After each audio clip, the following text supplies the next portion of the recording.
Last video we learned what is real number, rational number, irrational number, and integers. In this video, we are gonna learn how to put these numbers on a graph, on a single line coordinate of x-axis. How could we put this on that? So let's see how we make the coordinate of real number line.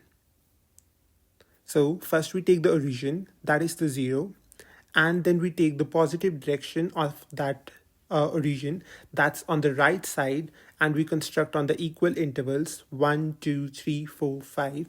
And then we do the negative direction, we do -1, -2, -3, -4, -5, and so on for both sides. So the positive direction is on the right of the 0. So 0 is called as the origin itself. So this left side is the negative side and the right side is the positive side. So it's also called as positive direction and as negative direction or negative side of the origin.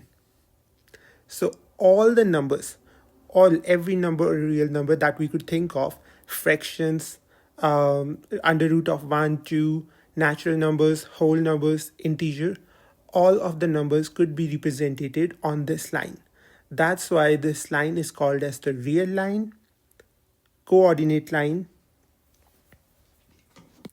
So what that means is that we could have any number. So let's say, for example, in last video we did like under root of 2. So we'd also do minus of under root 2. What will that be? Minus 1.411. So that value will be over here. Similarly, under root of 3, and even the pi itself is an irrational number, and the 2.333, that is the terminating rational numbers. And any value, let's say not this one is 2.33, is non-terminating, but let's say we want a terminating rational number, so 0.5, it could be represented on this number line as well. So all the numbers, all the real numbers could be represented on this real number line. Conversely to that, there are some numbers that could not be represented on this number line. These numbers are called as imaginary numbers. What are imaginary numbers? So we know that the under root of -2 itself is not defined. Similarly, under root of -1 is not defined. These domain of these numbers, under root of x, is above 0.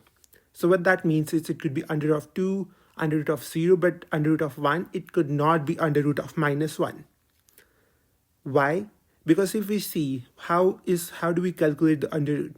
So we do two numbers multiplied by each other. So if we do plus and plus, it's plus.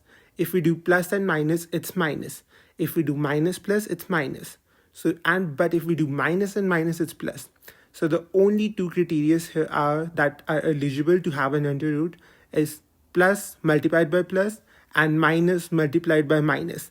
In both the conditions, we get plus. So we could not have a negative number as a square root, under a square root. It is undefined. So that covers today's topic. Just to recap, so we have negative direction side from the origin and the positive direction side from the origin. Positive side we get 0, 1, 2, 3 and going onward up to infinity. And on negative side we get -1, -2 going to minus infinity. And we can represent each number here from natural, whole number, integer, or any other rational or irrational number